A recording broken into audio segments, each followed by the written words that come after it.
Hola amigos, bienvenidos a su programa Reavivados por su Palabra. Hoy estaremos estudiando el libro de Levítico, el capítulo número 7. Antes de iniciar, recordemos que BioChannel tiene una parrilla de contenidos dedicada exclusivamente para tu crecimiento espiritual, con el estudio diario de la palabra en este programa y con el estudio de la lección con el pastor Jonathan Márquez. No se te olvide checar esta semana el video del repaso general de la lección. Es un repaso muy interesante, dinámico, para que tú puedas verlo y aprender, y también puedas de hecho enseñarle a otro el día sábado acerca del tema del diluvio. Vamos a orar antes de iniciar. Señor, ayúdanos a entender la importancia de distinguir entre lo puro y lo impuro, y de lo sagrado y lo profano. En Jesús, amén. El día de ayer estábamos comentando que a pesar de que el capítulo 6 y 7 en nuestras Biblias en español empezaban en un cierto punto y se dividían de acuerdo a capítulos y versículos, pero que esto no era propiamente algo que los escritores bíblicos habían realizado por su cuenta. Era más un resultado del proceso de traducción, de copia, y sobre todo que se había hecho para poder facilitar el encontrar ciertos textos. En el capítulo 7, por lo tanto, en realidad debería empezar en el versículo 11, porque si vemos del 1 al 10, lo que dice el capítulo 7, viene en la misma onda de lo que se estaba hablando en el capítulo 6, de estas son las instrucciones respecto a tal cosa.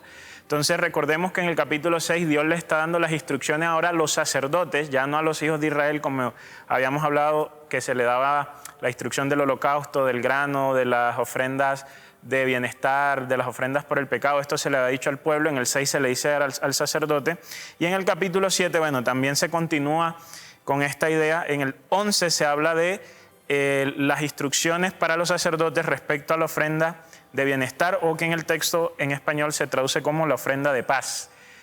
Si quieren saber por qué hablamos de bienestar, paz, y de por qué paz no es la única palabra que encapsula todo esto, no se olviden de ir y revisar el video de Levítico, el capítulo 3.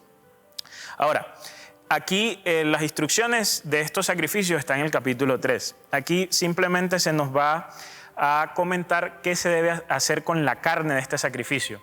Ustedes recordarán que en el capítulo 3 estuvimos conversando de que estos sacrificios se ofrecían por acción de gracias, o se ofrecían también como parte de un voto o como parte de una ofrenda voluntaria.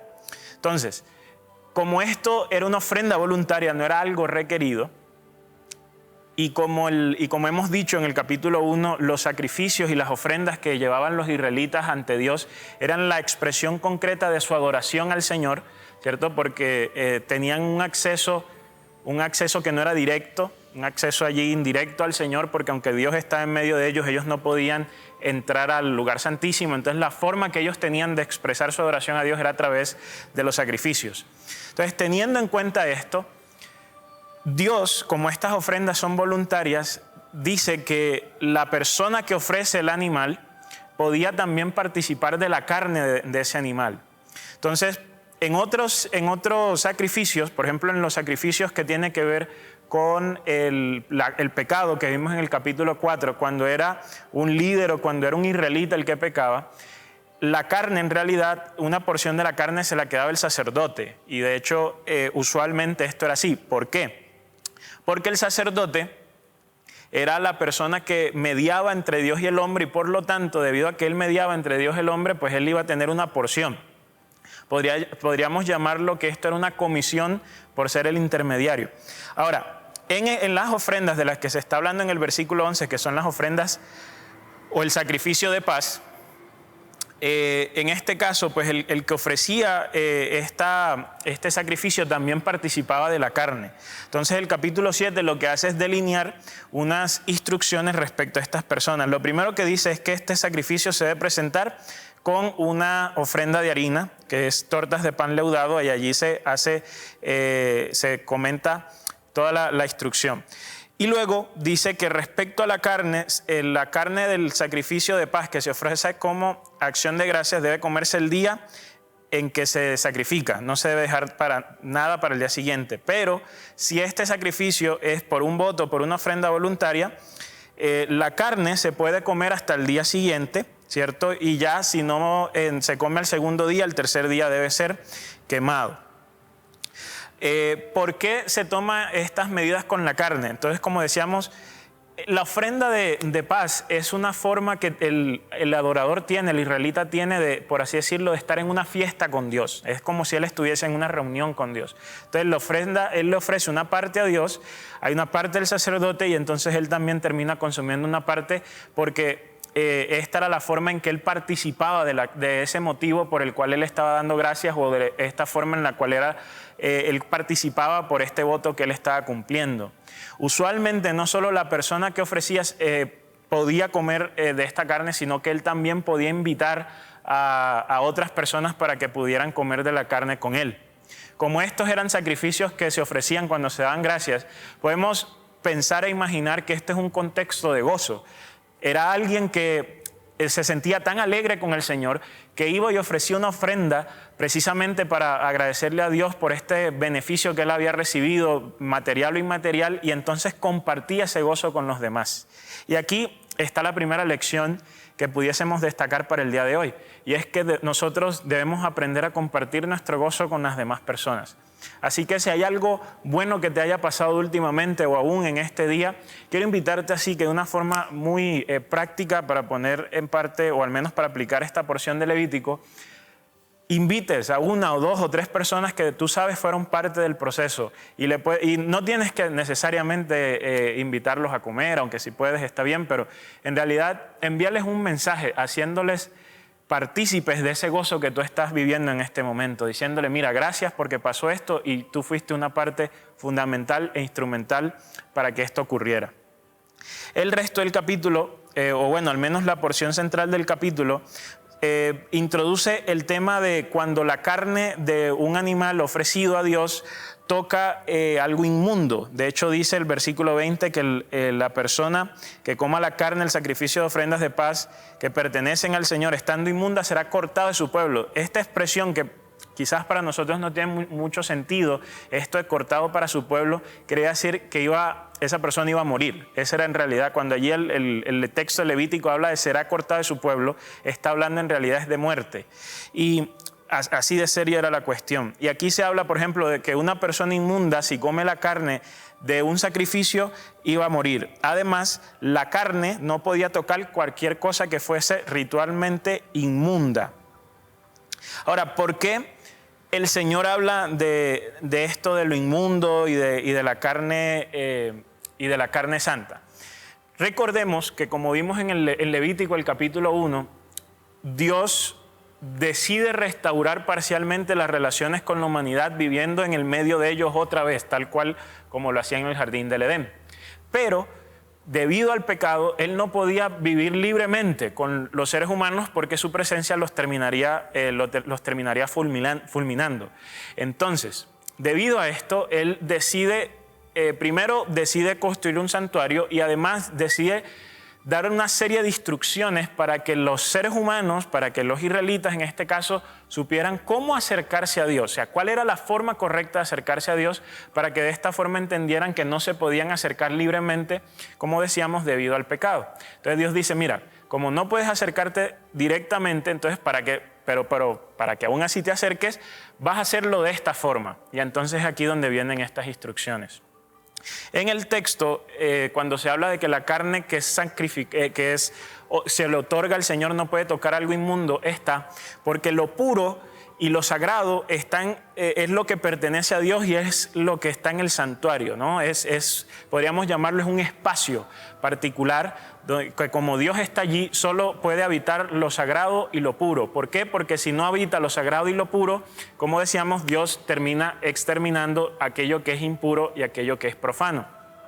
Entonces, la carne del sacrificio es una carne que se le otorga a Dios, es una ofrenda que se le hace a Dios. Y como se le ofrece a Dios, esta carne pasa del terreno de lo profano, ahora pasa al terreno de lo sagrado. Es algo que tiene un uso particular, único. Entonces, como eso tiene un uso particular y único, esto no puede estar en contacto con lo profano, que es con lo que está diariamente y con lo que ritualmente es impuro. Entonces, un concepto muy importante que he dicho en un video anterior, que ya llegaremos a hablar de las impurezas y allí podremos hablar en detalle un poquito de esto, pero un asunto de la impureza ritual es que se traspasa de un lado a otro. Entonces, la carne, por eso no se podría consumir por una persona impura, porque esto significa que lo puro que es Dios estaría en contacto con lo impuro. Y tampoco la carne podía tocar algo impuro. De esta forma, Dios lo que estaba tratando de demostrar es que hay una separación entre lo que es puro y lo que es impuro, y entre lo que es sagrado y lo que es profano. Y que esta separación debía mantenerse de esta forma. Estas cosas debían mantenerse de forma separada. Y es Dios tratando de mostrarle, es a través de esto lo que Dios trata de mostrarle al ser humano, es que para que el ser humano pudiese acercar a Él, Él debía acercarse a Dios como Dios había dicho que ellos debían acercarse, bajo una serie de condiciones específicas, bajo una serie de principios específicos. Nosotros, si bien hoy en día tenemos un acceso directo a Dios en el santuario celestial, porque Cristo está allí delante del Padre intercediendo por nosotros, debiéramos entender que el libro de Hebreos también nos habla de que el que se acerque a Dios pues debe creer que Él existe, por un lado. Entonces allí tenemos un requisito, y es: para acercarnos a Dios debemos tener fe, y por otro lado, para acercarnos a Dios también debemos tener un corazón limpio, que es lo que dice por allá el Salmo cuando dice: ¿quién subirá al monte de Jehová? Bueno, los que tienen el corazón limpio y las manos limpias. Entonces no nos podemos acercar a Dios como queramos, sino que debemos acercarnos a Dios como Él nos ha indicado. La buena noticia es que si tu corazón no está limpio, que si tus manos no están limpias, pues Él mismo te ofrece limpiarte para que así entonces puedas estar con Él.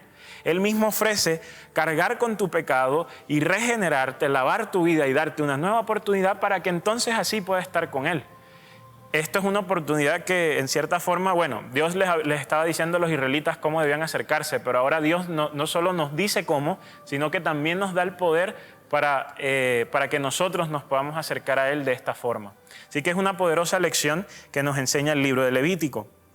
Por último, el texto va a hablar de que toda la grasa de los animales le pertenece al Señor, y que ninguno de los israelitas podía comer de esta grasa o utilizar esta grasa para otro propósito que no fuese el darla al Señor. Y también los israelitas pues no debían consumir sangre.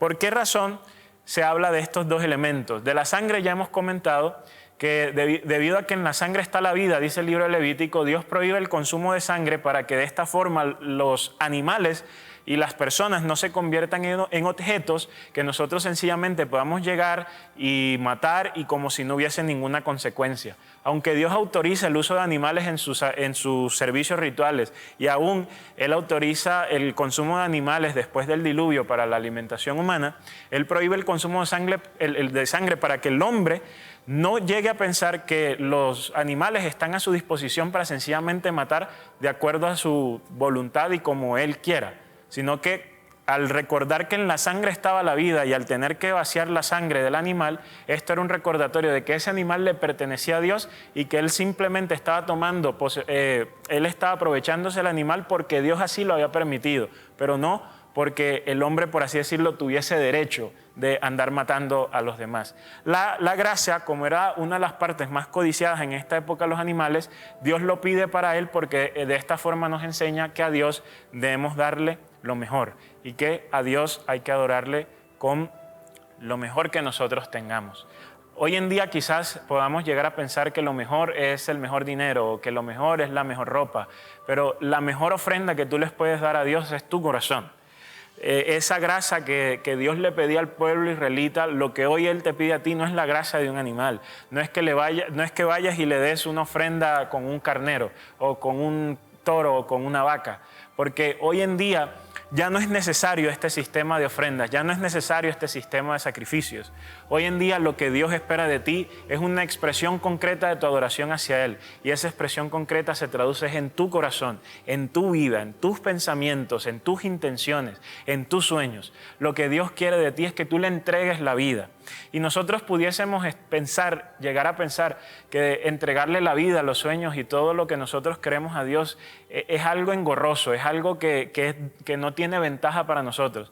Pero lo que no sabemos es que Dios nos creó para que nosotros estuviésemos en contacto con Él, y para que nosotros tuviésemos una comunión íntima con Él, de tal forma que el ser humano alcanza su pleno potencial es cuando está con Dios y cuando hace lo que Dios quiere que le haga, cuando la virtud del ser humano es la virtud que Dios le da, cuando los planes del ser humano son los planes de Dios. En ese momento es que el ser humano es plenamente feliz y encuentra su mayor punto de desarrollo. Entonces, cuando Dios nos invita a que lo adoremos con lo mejor, que es nuestra vida, no nos está invitando a algo engorroso, nos está invitando es a que encontremos nuestro máximo potencial, que se encuentra cuando adoramos a Dios con toda nuestra vida.